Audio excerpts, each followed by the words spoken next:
You're listening to The Crunch with Cam Slater, right here on RCR, Reality Check Radio. Tanya Unkovich is a host on Radio Rima, a life coach, has trained with Tony Robbins, and is also New Zealand First candidate in Epsom electorate. Let's see what Tanya has to tell us about her life's journey and why she's standing for Parliament this election. Welcome to The Crunch, Tanya. I'm so very pleased to have you here. Good morning, Cam. So you've got a bit of an uphill battle. You're fighting the incumbent MP for Epsom, David Seymour. How's that going? On the hustings in the streets and in the meeting halls around Epsom. It's my old stomping ground, by the way. So it is. Yeah. Yeah, well, look, do you know what? I reframe it and I don't call it an uphill battle. Yeah. Do you know, I change that, straight away. And I just go, Tanya, you focus on the outcome you want and don't think of what's on the sidelines, at the barking dogs on the sidelines. You just focus on the outcome you want. Yeah. And what's that outcome? Well, for me personally, is to help New Zealand First get back into Parliament. So to maximise the party vote, that is the first outcome. So I know there's a lot of party votes up for grabs when I look at the stats for the last few elections. So I'm going to go out there and get as many of those as I can. Yeah, that's what a lot of people seem to miss. They think they've got two votes and they can split their votes. I've always said, well, it doesn't really matter what you do in the electorate. Right, you can vote for whoever you want in the electorate. It's not really a vote split, but the most important vote, the vote that determines the makeup of Parliament, is the party vote. And I think even after 30 years of MMP, a lot of people just do not understand the importance of that party vote, and they also don't understand what happens to the votes of the what I call the minnow parties, the tiny parties that can't get to 5% and won't get to 5%. They've got heroic assumptions. And there's very good people involved and their hearts are in the right place. But as Simon Lusk said on this show a few weeks ago, their hearts are in the right place, but their brains aren't. Right. But people forget that there is a reallocation of those votes. Some people assume that if you vote for a very minor party that doesn't meet 5%, that all those votes get thrown in the bin, but they don't. They actually, via a little bit of subterfuge from the Electoral Commission, basically get reallocated, and it's proportional to the ones that got over 5%. So, if New Zealand First gets over 5%, you'll pick up a couple of those, but the vast majority of those wasted votes get split between the Labour Party and the National Party. And I'm not sure a lot of those people want the National Party and Labour Party to pick up those votes. No. And, everything that you've just said is a message that I've actually been spreading in the last few weeks, because so many people don't know that fact. And it's not easily publicised, is it? It's information that you can't easily get. So for some reason, they don't want you to know that, whoever they are. And that's a message I'm telling everyone. Well, you can search the Electoral Commission's website and it doesn't even appear on there. And probably the best website that explains it the best is actually the Spin-Off. And, I have to give them credit. I mean, I don't really like their politics or where they're at or the wokeness, but they've done a very good explainer about this on how MMP works and how it especially works for the minor parties. I'd recommend anybody that's listening to the show to go and search wasted votes, MMP, and the Spin-Off, and you should be able to find their link very easily. Yeah, but also you did a great clip as well with an interview with Sandra last week, I think it was. There's about 5 minutes in that clip, which is valuable, and you both explain it really well. So that would be worthwhile people going back and listening to that. Well, what's funny is in the mailbag, I've got a mailbag that people send stuff into, electronically, of course. There's all these people have emailed in saying, oh, you're wrong. They get thrown in the bin. Look, hang on. I've been involved in the political process in New Zealand for more than 40 years. Right? This is how I earn my money. I cannot afford to be wrong. And that's not blowing my own trumpet. It's what I do for a living. It's the most important thing that I do. And so I can't be wrong about these things, because if I'm wrong about these things, then people will stop listening. And when people stop listening, I'm not able to impart information to them. So, yeah, but also if you were wrong, that interview would be taken down by now, right? And it's still there, going strong. It's not wrong. You know, I know and I have a little technique that I say to people when they say, "Oh, you're wrong." I say, "I'll bet you $10,000 I'm not." That swaps them around. Right? I'm prepared to put that much money up on the fact that I'm not wrong. But I'm not here. We're not here to talk about me. We're here to talk about you. So tell our listeners a little bit about Tanya Unkovich, because like your website is beautiful. Like I've seen a lot of candidates' websites out there, and sure, your website is promoting your business as well. Yeah. But who's Tanya Unkovich, and why should people support New Zealand First to ensure that you get into Parliament? You know, the first thing that came to mind was I'm just a little girl from Northland, first generation from, my parents came from the former Yugoslavia, and they lived in a communist state in a really hard environment. And my parents are the masters of resilience. And that is probably why in my whole life, being able to get knocked down and get back up again, actually, as Winston said himself, is something that I have really wanted to master myself, but also teach others how to master, to actually master resilience, and to know that suffering is not an end result. We've got a choice. So that is part of the reason why I'm actually going down this political path, which I can share with you later on. But look, my background is commerce. Yeah. And because of my own personal journeys that I've had as a teenager with struggles with body dysmorphia and eating issues and body image, which is such a common problem that really veered into my 20s, I really struggled with that and had to do a lot of work to overcome that. And in my 30s, I was then faced with a monumental grief of infertility. And that is what actually led me to go down the path of learning how to be a counsellor. I'd spent many, many years already healing myself, but that was one of the reasons I did that. And then life threw me another curveball when my then husband Phil was diagnosed with cancer, and he passed away when I was 40. So there's been grief upon grief and adversity, which I believe is what has led me down this path of showing people how to overcome adversity and master resilience. And I've combined my commerce and that field together in doing business coaching, you know, helping people, executives, on how to master their skills. What often keeps us stuck is our crazy mindset. So that's who I am. Dead right. Yeah. So that's my journey. And along that path, I wrote books. I started writing books about those topics and then went on the speaking circuit. So I'm quite a mixed bag, you might say. A mixed bag, yeah. It's interesting you raise about body dysmorphia and those sorts of things, because I mentioned your website before, and it's beautiful and it's designed really well. But the thing that is the biggest impression of it is that the photographs of yourself are beautiful. They're really, really good, stunning photographs that you don't often see with political candidates. And you're putting yourself up for political office. You're working as on the stage, on the speaking circuit. You've overcome that body dysmorphia, and you're flaunting it now to everybody. This is me. I'm fabulous. I look fabulous. I speak, in a fabulous way. I'm fabulous, and I'm living. And I think that's a real credit to you that you've overcome that and actually used your fear of that, I guess, because it's always lurking there, isn't it?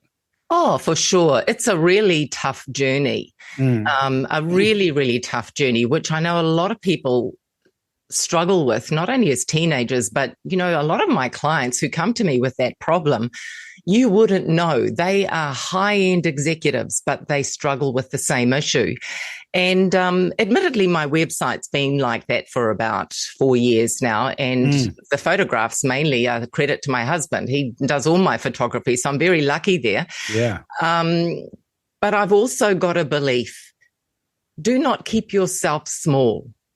Yeah. No matter what it is that you feel that you have achieved, in inverted commas, in life, so often we are scared to be knocked down. And I say, stand up, shine, and show others. You know, that's how you lead, by example, because by you standing up and not being frightened of being knocked down by others, you're showing other people that, you know, there's a superhero in you as well. So stand up and show it, because life is too short to not reach your highest potential and live to your highest standard. So that's why I do that. And you also talked about resilience, and this is something that I've been looking at, perhaps not as deeply as you have, but you just think about the end of World War II in 1944, for example, right? We had millions of 18-year-olds charging off landing craft on the D-Day beaches into withering machine gun fire and artillery fire and, you know, bombers and all of that with the Germans to retake Europe from totalitarianism. And, you know, tragically, hundreds of thousands of people lost their life fighting for freedom. And now we have 18-year-olds that want safe spaces and want their pronouns registered. These are the outrages that they are concerned about. And you look at kids at school being indoctrinated by the education system with all sorts of things that, you know, calamities that may befall the earth but may not either. And they've become frightened. They're not resilient. They're weak. And now we've got a government that's going to push through Parliament this week, or probably will have done it as we go to air, a bill that allows these non-resilient people to vote in local body elections because they're 16, not for any other reason. What's your view on that, and how has society become less resilient over time rather than more resilient? Two of the hardest questions to answer are, who am I and where am I going?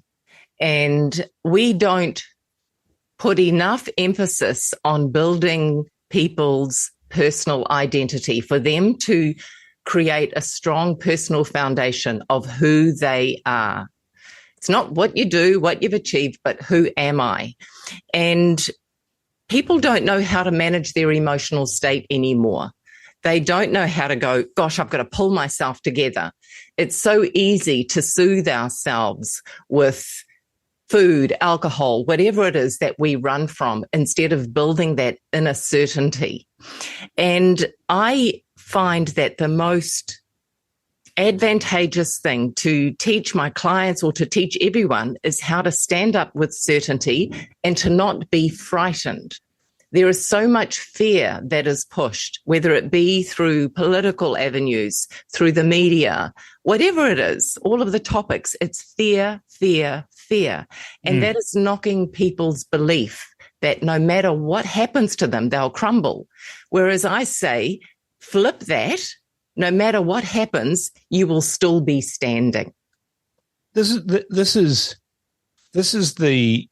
the thing that has annoyed me the most, I guess, over the last 3 years with the pandemic, is that we trained people to expect the government to think for them, to protect them, to do things for them, to pay them. And it's my belief that we have disabled our society in the last 3 years, and proof of that was one night on the news I saw during the Soccer World Cup. There was a game where a fire alarm had gone off at Eden Park, and the news was that there was a fire alarm and the game carried on, and etc. And they interviewed this guy, and he said, "We heard the fire alarm and we didn't know what to do. And there was no one to tell us what to do." And I was screaming at the television saying, "Well, was there any smoke, you fool?" Yeah. Like That's the resilience thing that was smashed and destroyed by the Ardern government. And it bothers me. It bothers me a lot that these people have been trained very quickly to believe that all of the answers come from the government. What's your view on that? There's a saying, and you can relate this to many things, you can't solve money problems with money. So if you just keep handing out money to someone, they aren't going to learn how to value that money. They aren't going to learn how to respect that money. They aren't going to change their relationship with that money or break any bad patterns. If you keep putting cotton wool around someone, you're never going to enable them to step outside of that cotton wool bubble and learn how to stand on their own 2 feet. So, look, during that 3-year period, if you listen to some of my past interviews in that, I kept talking about stop pushing the fear. Stop pushing the fear. Build resilience within the people, within the community, within the family. Instead of dividing them, bring them together and help them build resilience.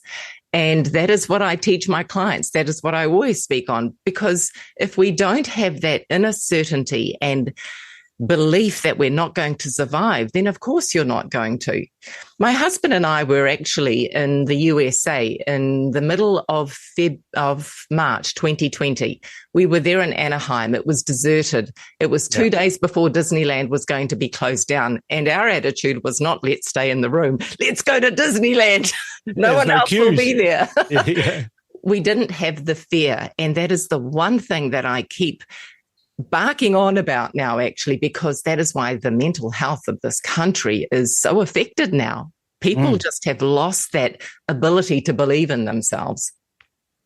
Part of the language that was used, and I blame Jacinda Ardern for this. I mean, she's got a degree in communications, and there was some very deliberate things that she did and said.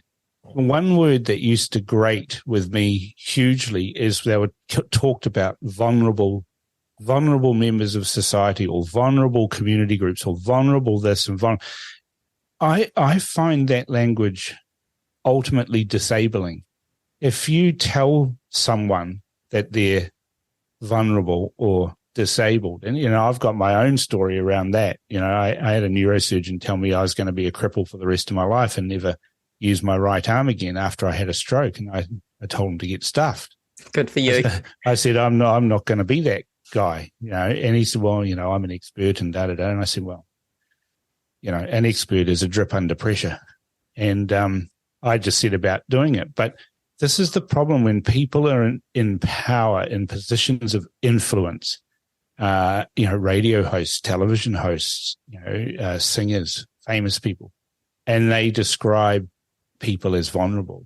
Don't they then become brainwashed very easily into being vulnerable? Well, you're creating a limiting belief. The more you hear something, the more you hear a certain type of language being used, the more it's going to be imprinted in your brain and your psyche. And that's what you're going to believe. One of the best bits of training I've ever had in my life, and the hardest training I've ever had in my life, was when I was training to be a Tony Robbins coach. Tony Robbins from the US with the big teeth. Yep. Well, I was one of his coaches. And the training for that was a period of 3 months. And I kid you not, it was like being in the military. But one of the things that he talks a lot about is what you focus on, you're going to feel. And part of that focus is not only what you're thinking about, but also what comes out of your mouth. So that's why you have to really be mindful of not only what you're speaking out loud, but what you're allowing people to say around you. So I won't even, if someone's really negative around me, I'll quietly slip away because I just don't want that. It's noise. It's external noise. Static. And you've really got to train yourself though. Mind what's coming out of your mouth. And that's why when you said at the beginning, Epsom being an uphill battle, I'm looking at that mountain and seeing myself climb that mountain with pride, So that's what you've got to do. You've got to really change the way you think, what comes out of your mouth and that sort of thing. So because I was aware of that, yes, like yourself, I wasn't happy either. So I turned the TV off at 1 o'clock as well. And I just kept telling myself, no, I'm great. I'm fine. And I just tried to encourage others to do the same as well. Yeah, it's so powerful. Words are so powerful, and they can be used against you. And we saw that, I think, in the last 3 years, where words were used against people. And people would say, "Oh, well, I'm making my own decision about this. I'm not going to do this, or I'm not going to take that, or I'm not." And then words were used against them to destroy them. We've heard disinformation that gets thrown around all the time now. People are accused. Racist is another one. Gets accused of. By and large, the majority of New Zealanders get on with everybody else, and there's a small minority of people that want to accuse everybody of racism simply because of how they look, which is racist in itself. It's disabling language, and we're actually seeing it infect our business leaders as well. Now, you're dealing with business leaders in your line of work, and it's interesting because you talk about resilience, you talk about ownership, about standing up and being tall, but some of us who do stand up and be tall sometimes are made to feel like imposters by our own minds. And I know there's a syndrome, imposter syndrome, they call it. And it's really, really hard. And if you're in these positions yourself, it's yourself that actually limits you. 100%. Yeah. So, I get people come up to me all the time and they say, "Oh, Cam, you're great. You're this and everything." And I'm sitting there going, "Wow, I feel like I'm just winging it." I feel I'm just winging it here, and you think it's cool. Well, okay, all right, cool. Pleased to meet you, and you move on like that. Politicians get that too, don't they? Yeah, absolutely. Look, all humans get that. We all get that. And that's where you have to, on a daily basis, just like having a shower, you have to actually take time to answer that question, who am I? That's right, I'm Cam Slater. I'm actually changing the world. This is how I've already done it, A, B, C, D. And these are the lives I've already changed. So you do have to keep reminding yourself of who you are and the effect that you're having on individuals, on communities, and all that sort of stuff. And do it every day. It really is. It's habit forming, isn't it? It's like it's like Jordan Peterson says, get up in the morning, make your bed straight away. Absolutely. And there's certain things that if you do and you do them every day, then they become a habit, and then they become natural. It doesn't take you very long to do it, but it sets your mind up that I'm ready for the day. Yeah. Are you having to do that too with you're doing something different here. You're doing politics. Yes. That's hard. But I know it's hard because I've been involved for 40 years, but are you having to do that every day? You get up and say, "I'm Tanya Unkovich. I'm the best candidate for Epsom. I'm going to go to Parliament and we're going to change the world." 100%. Yeah. And I've been doing that for a very long time. It's you create a strong identity of yourself. So, there might be Tanya Unkovich, who is the politician, and there's Tanya Unkovich, who's the wife. Yeah. You have to know how to change between each, because you can't take Tanya Unkovich, the politician, on date night. It just won't work. So you need to be able to show up in the state that you need to be, right? So this is all part of the coaching. It's like, well, okay, Tan, who's going to show up today? Are you going to show up as that little insecure girl who used to struggle as a teenager with body image and all that? Or are you going to show up as the strong woman with certainty who's standing up for the people of New Zealand, of Epsom, and is going to make a change? So, it's very much in the mind. You were talking about repetition. Well, that's the mother of skills. That's how we build the bicep. You've got to go to the gym and pump it every single day in order. Arnold used to say that, right? That's how he got his 22-inch bicep. It wasn't by sitting around. So you have to be disciplined. And that's a discipline that I've got from decades of doing this, of going from feeling not good enough to actually feeling, I am good enough. So what made you decide, after doing all of this, helping other people, counseling, public speaking, all of these things, right? It's an amazing spread of skills that you are good at. What made you say in 2023, I want to be an MP, I want to go to Parliament? What's the what's your trigger for that? Yeah. You know? Well, look, I've always known that part of my path was to somehow help mankind. And I knew that by writing the books after Phil died, and then these next 2 books that I've written is one way that I'm contributing. And about 5 or 6 years ago, when my husband and I moved up to Lang's Beach for a little while, I thought maybe I can get involved in a bit of local politics there just to do something different. But life changed. Mum and Dad both got very unwell. Then COVID happened and all that. But it was May 2021.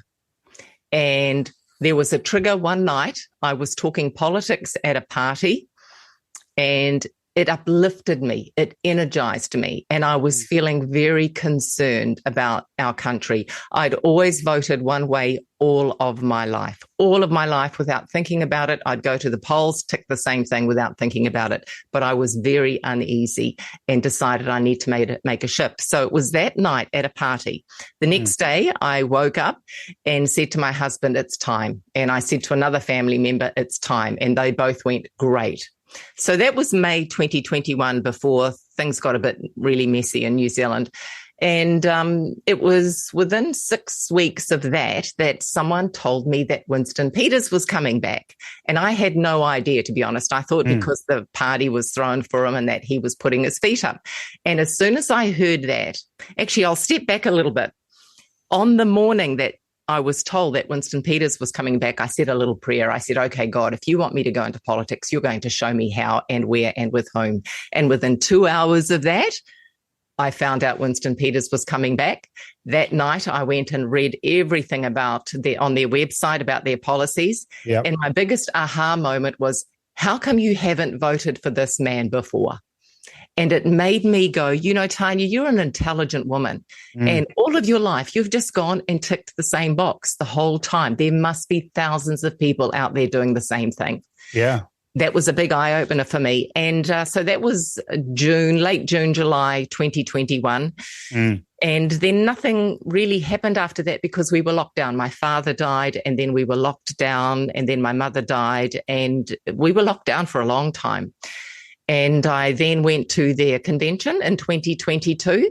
Yep. And it was during the convention I felt home. I felt at home. It was the party, it was Winston, it was Shane, it was everyone. It was the feel of the party. And I knew I'd found my political home, probably the first time in my life, truthfully. Yeah, I was brought up in a household that was steeped in the National Party. My father was a senior office holder in Auckland and then was the president of the party. And then when I started my blogging and journalism career, it was coming from that worldview. And it was over a period of years, basically from 2014, that I realized that and started to realize that this polarization that exists within New Zealand society, that in reality comes from our politicians, because, our superstars, our heroes in New Zealand are rugby players, cricket players, and politicians, and a few actors, and they're literally the worst people to be our heroes in many respects, particularly the politicians. The narcissism, the polarization, the deviousness, all of that sort of thing. And so from 2014 onwards, I kind of started a journey that divorced myself from the partisan party politics. I ceased being a member of any political party and all those sorts of things, and started to look at, well, actually, do those people have some good ideas? Let's have a look. And my eyes were open too. And I realized that I'd spent a lifetime ticking the same party every time, no matter what, without actually thinking. And from 2014 election onwards, so that's 2014, 2017, 2020, I've voted a different party in every one of those elections. Interesting. So, I've been on a similar journey to you. And, it's good to hear from you, because that'll help the listeners to realize you need to pull your head out of the sand, because this is a very important election. It's the most important. I've been involved in politics for 40 odd years. I can remember the 1984 election to get rid of Muldoon, and almost everybody wanted to get rid of Muldoon. But it took one man, Bob Jones, to see the way to get rid of Muldoon. That was to split the vote. And then he did his job, and then he left politics. We saw 1990, a huge election where Jim Bolger was swept into power. Then we had 9 years of that, and we saw Helen Clark come in. Those elections are small compared to what's at stake in this election. And that seems to be what's driving you, that this is vitally important. I need to do something, and here's what I'm going to do. 100%. And I think with life is all about timing, isn't it? I couldn't be doing this now if I still had my parents to care for. They were a big part of my life in the last 5 years. But, and then, I struggled so much with infertility, yet now I go, you've got all of this time now, Tanya. If I had kids or grandchildren now, then my life would be fuller, but I don't. All the ducks have kind of lined up in a row, and I've now got the time and the energy, but most importantly, I've got a very strong reason why. Yeah, what's that? And just seeing the decline of our nation, the segregation, the lack of unity, the division, the people who are quietly suffering, the youth who are suffering with mental health issues, who aren't being taught how to be resilient. Yeah. It's as if the opposite is happening. I'm looking at the executives who are struggling to put food on the table in spite of big incomes. People are struggling. And I'm seeing the elderly who I feel are being forgotten in some way. They've just been through 2 or 3 years of isolation from family, friends, filled with fear. And they shouldn't have to see this last stage of their lives this way. My parents died with what I would say was lacking dignity because of the way they were separated, the way we were all separated from them. My brothers couldn't be at their side during their dying breaths. And that is grief that is complicated, that will stick with people for a very long time. And this is a big driver for me. I know that I don't have a political background, but I'm going, actually, fantastic. I'm not a politician. I'm a human being that has lived decades of life, and I'm going to try and uplift and help others. We've got to unite. A country that is not united isn't going to stand. I think that is one of the most important things that we can do now. Yeah. What's that saying? A house divided doesn't stand. No. And I pick up too that, I found it really interesting that you said that you'd prayed for a direction, that God would show you a way, and delivered that literally within hours. Yes. Faith's important to you, isn't it? Top of the list. Before anything else. Anything else. So God first, then New Zealand first. Yes. Sorry, Winston and Shane. I wouldn't be where I am today without that. Yeah. Truthfully, the ability to surrender, to accept, hey, this is a cross you've got to bear, Tanya. Don't choose to suffer. Choose to turn it around and somehow show mankind that you can overcome anything that you are handed. And those are amazing words that you're using there, that on one hand, first of all, you're using choose, right? Yes. And that comes from God giving us free will. He said, you can choose. You can follow this plan of salvation or not. It matters not to me. I'd really like you to follow the plan of salvation, but if you don't, well, that's okay, because I give you free will. And then the next thing is the word that you use was surrender, but not in a negative way, in a military way. It's more in a philosophical way. Yeah. And I don't think a lot of people who say that they're Christian or have faith understand that surrender part. And like for me, that was exactly that. I reached a moment not too long ago, actually, where I said, this is too hard. I can't do this. This is up to you, God. And the relief that comes from that act of surrender, that choice to say, I'm going to give this problem to you, was incredible. Like, I've never experienced anything like it. And I think a lot of people don't do that. They don't understand sometimes something's bigger than them and they can't do it, so they need help. Yeah, yeah. They, unfortunately, a lot of people see surrender as a sign of weakness. But until you really experience surrender, where you're going, I'm going to let go of trying to control this. Yeah. And just let life, or God, if you have a faith, if not, then just let life flow. And for alpha people, like, and politicians are alpha people, right? That act of surrender is enormous. Massive. But also empowering at the same time. You become more alpha, actually. Oh, for sure. You know, one of the great things about being a coach for Tony Robbins is I used to get clients from all around the world. And some of these people were extraordinary business people, extraordinary leaders, yet they found how empowering it was to be able to also surrender. Yeah. And let go. And by doing that, they were far greater leaders because they realized it wasn't all about them. And that is what I feel I can bring on this journey. This isn't about me. No. You're a facilitator. Yep. Yeah. And I'm here to serve the people, and I will get my strength from something greater than me, because this is a big journey. And if ever I feel a little bit shaky, I straight away focus on, okay, I know I'm being led. I know I'm being directed. I know I'm being carried.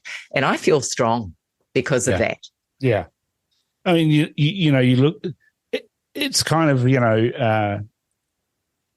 a common thing you see, particularly around beauty pageants, but also with politicians. And people say, well, what is your greatest goal in life? What do you want to see? What can you achieve? And they come up with some trite motherhood and apple pie statement that's like, I want world peace.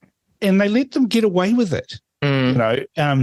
It's a nothing statement. I'm not hearing nothing statements from you. I'm hearing big, bold statements from you, brave statements, saying, look at me, I'm going to help you go on a journey similar to what mine is, and you can be fabulous too.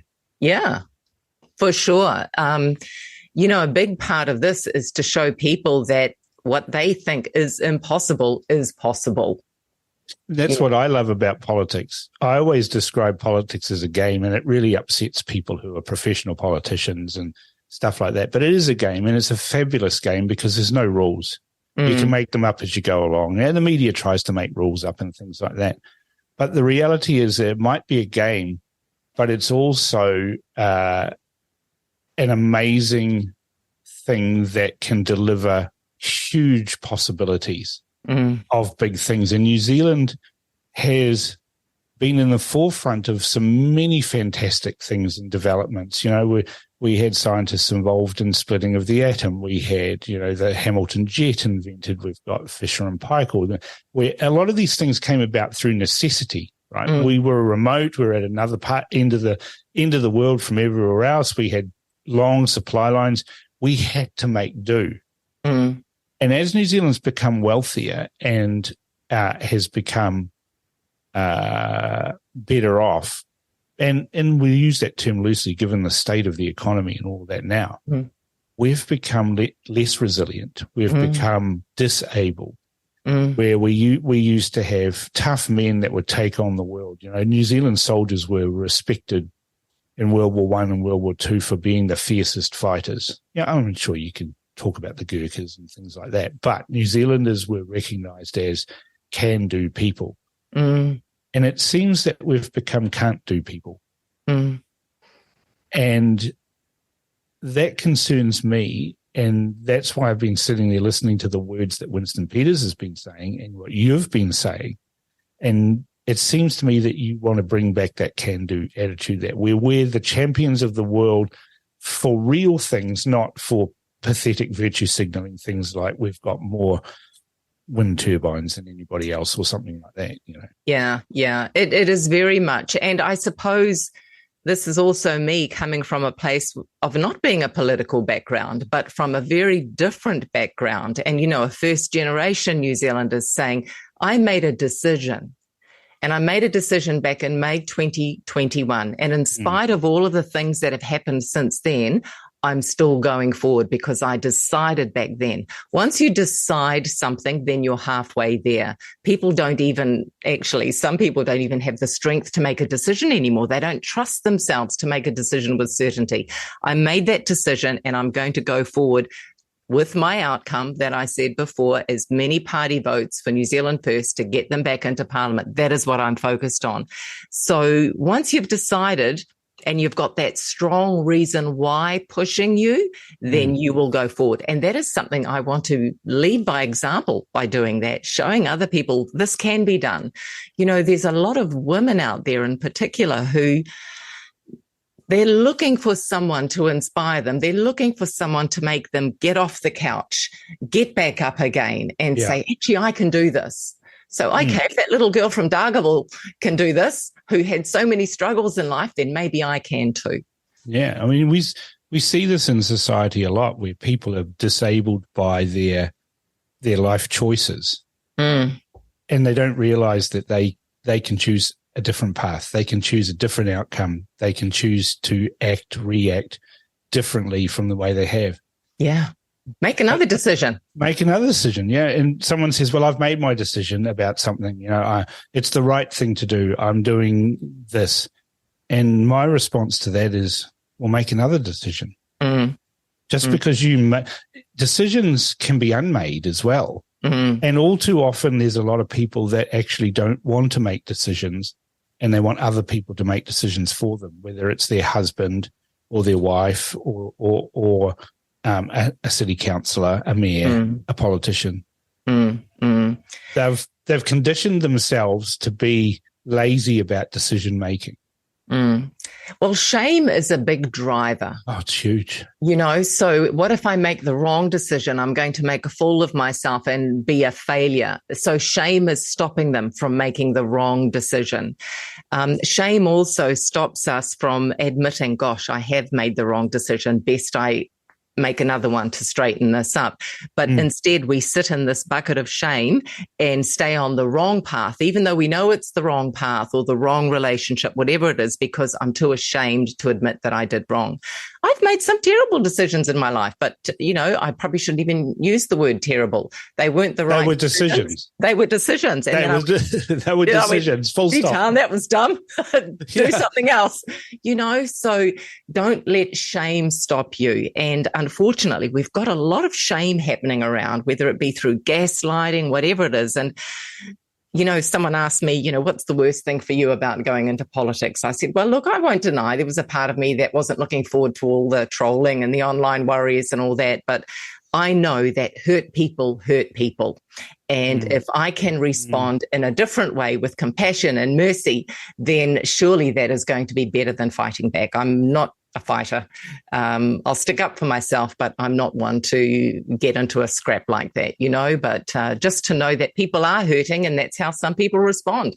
Yeah. And you know, I've learned that myself. I was known for being a fighter, you know, get in the face of somebody, give them a hiding, try and get out of it, you know, when I say give them a hiding, I mean politically or metaphorically, right? But it's not me. It's just what I did. I made decisions. And, you know, you can look back and say some of those were poor decisions or, you know, like, I mean, I've done some crazy things like, you know, I made a bomb once and set it off with a rifle and I was a little bit too close to it. And that decision came rushing at me at the speed of an explosion. And I was thinking, really, like in a nanosecond, Cam, that was a close run thing there. That was close. Yeah. But it was, yeah, it was my stroke that slowed me down physically, but it also slowed me down to stop and pause and think, okay, it's time for changes to be made here because this path is destructive And that really was a close run thing. The doctors were saying, you nearly died. And for the first time in my life, I actually listened. I finally realized that I don't know better than some other people. And then you make those changes, and then it sets you on another journey. And that came from making a new set of decisions. Yeah. And that's what New Zealand needs to do. I feel that we have had a shock. The economy's on its knees. We haven't done anything really for 6 years to progress New Zealand. In fact, it's regressed with division, separatism, and all the nasty stuff that has gone on, and it's continuing to go on. And we are in a position where actually the country is having a stroke. That's what I feel anyway, that we're having a stroke, and we need to make better decisions. And to also let people know that there is another way. There is another way. When you get into that pattern of thinking or believing and you go, this is the only path forward, there's no other journey for me. And so people give up, you become apathetic, and you just let go and go, letting other people make decisions for you. Yeah. And we see this. We see this when people say, and I'm lucky, I've got a website where people can comment on it, and I can pick up what people are saying easily because I don't have to go very far. I just have to look at my comment section. And people say the only way that we can get rid of this government is to party vote national or party vote act or one of those two. It's the only way. And I say to them, it's not the only way. There are other alternatives. That's not my way or the highway. That's not the only way. And I'm challenging people to look at alternatives. But I'm qualifying that. I'm saying you can vote however you want, but to make that vote count, you have to vote for a party that is going to make the 5% threshold or is going to win an electorate seat. Because if you vote for these other ones, then you have no say. You really don't. You need to have a say, and you need to make that count. But it isn't just national. It isn't just ACT, or it isn't just that. And I think New Zealand society is poorer for the fact that we keep lurching from the red team to the blue team. Red team, blue team. They're the same. They're different sides of the same coin. And we have to take responsibility. We have to actually learn how to take responsibility and educate ourselves, which is what I did. And my eyes got flung open in 2021. Wide and I open. educated myself. Yes, I went out there and educated myself. And if you don't have the time to do it, then find someone who can, or listen to this sort of podcast and things like that to actually open your eyes. And once upon a time, I may have also thought there were only two ways, red or blue, but I have educated myself, and I'm proudly flying the flag for New Zealand first and showing people actually there is another way. New Zealand can become prosperous, and we can move forward united again. We can build that resilience, not only within ourselves, but within our family, within our community, and as a nation as a whole. But we really do need to make that decision, all of us, that, hey, I'm going to do this. I'm going to take responsibility. I'm not going to stay in my little brown puddle of mud, which might feel comfortable. But when you're in gumboots and you're trying to step out of mud, it's really hard to make that decision. But once you're out of the mud, behind. The boot gets left behind. Well, maybe leave the boot behind and run free and go, actually, there's another path forward. I'm not going to give up on New Zealand. That's why I'm running. I'm not going to give up on New Zealand. I'm going to do what I can to step forward and show people that they can do the same and take ownership back of their lives and their brains in some cases. What you're saying is so pertinent, especially now. How many times are you getting people come up to you say, if the Labour Party gets back in, I'm going to Australia? All the time. Right. And what's your response there? 'Cause I know what my response is to that, but I'm interested in your response to that. Well, I can understand why you're doing that, but this is why I'm standing, because I actually know that there is another way. We don't have to all up and leave. This country is worth fighting for. And trust us, actually. Trust New Zealand First, that if you give us the party vote and we've got the numbers to get back in and make a real difference, well, when we've got the numbers to get back in and make a real difference, things can be different. Don't give up. I mean, in a way, packing our bags and leaving is running away in a way, isn't it? But I think it's cowardice. Yeah, it is sad. I'm going to vote, and if it doesn't work out the way I want, I'm going to run away. Whereas I always say to people, we've had bad governments before, and we voted them out. Yes. And then we had slightly better ones or worse ones or whatever, and we voted them out. And this is not the end of the world, but you have to stand and fight. You have to stand your ground. And running away to another country doesn't do that. No. I mean, yes, you could use the advice of one of my mentors. He always says in business or in personal circumstances, if you find that you're flogging a dead horse, the best strategy is to dismount. Yeah, true. Right. So if we've voted for a continuation of this government, we don't dismount and run away. You dismount and find another ride. Yes, absolutely. And charge on regardless. Our heroes didn't charge the Russian guns in the charge of the Light Brigade.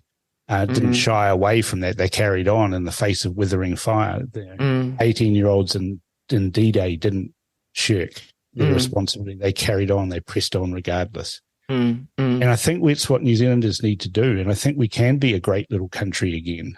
Yes. But people need to stand up. And yes. We saw that people stood up. They went to Parliament and they said, we want to be heard. We don't agree with this. And all the parties that are currently in the Parliament said, we don't want to talk to you. We don't want to listen to you. Appalling.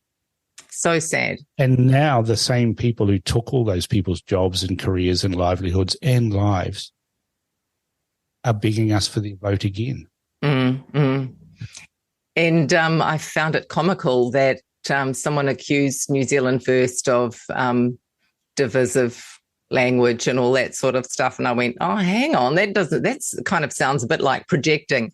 What I love about New Zealand First is it's like a big family. And, it's not about going out there and getting fringe votes. It's about giving people a home. It's about telling these people who are looking for a political home, I'm hearing you. I'm hearing you. I'm hearing your pain. Yeah. You're heard. You're being heard. And unfortunately, a lot of people in this country for the last few years haven't been heard. And that is the thing that breaks my heart the most. I mean, you're a counsellor. You hear people. That's why people come to me. They need to be heard.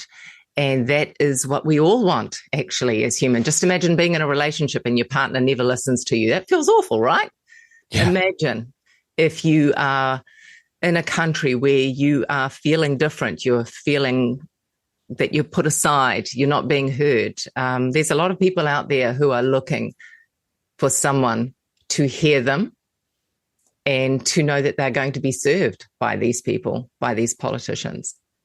And that's not something we hear very often from politicians. Where they're saying, I want to serve the people. No, you often hear, here's a bright, shiny new policy that I'm showing you right now, and I'll promise you this. But is this what the people asked for? Is this what the people have been asking for during the past 2 or 3 years? Is this what some of the families who can't put food on the table want? What is it that the people want? Hear them. Listen to them. Talk with them, not talk at them. Yeah, for sure. I mean... those are really wise words. And, this whole discussion that we've had has been about empowerment. For sure. What else is there? I mean, otherwise, the alternative is to mope through life with your shoulders down, woe is me, victim mentality. I go, don't. You know, this is your one precious life. Put your shoulders back, be proud, and stand up for what you believe. Don't be dictated to about how you should be thinking and feeling. Think for yourself. Be victorious, not a victim. Yeah, be a victor, not a victim. Those are awesome words, empowering words. And that's what we need to see in our parliament, that politicians are empowering the citizens to make their own decisions. Yeah. Empowering citizens to be better people, to live better lives. And, I really appreciate this discussion that we've had today. And, it's uplifted me, actually. And awesome. Hopefully the listeners to my show will be uplifted as well and choose to make better decisions. Absolutely. And be proud. Yeah, be proud of your decisions. Yeah, exactly. So, look, Tanya, I wish you all the best for the election. Thank you. I really hope that you make it into Parliament and that you can actually stand there and show the bureaucrats and show the other politicians that there is a better way and stand up not only for yourself, but also for your voters and for the whole of New Zealand. And so, I do wish you really well on that. And I thank you so much for coming on The Crunch. Oh, it's been my pleasure. Thank you. It was a great conversation. Thank you. I am constantly amazed by the guests that I have on The Crunch, and Tanya was no exception. What an amazing story she has. I really hope she manages to get a high list ranking, because I think that she can add a much-needed dimension to our Parliament. Do you think the same? Don't forget to send comments to inbox@realitycheck.radio or text to 2057. This is The Crunch with Cam Slater. Conversations with a side of controversy, right here on RCR.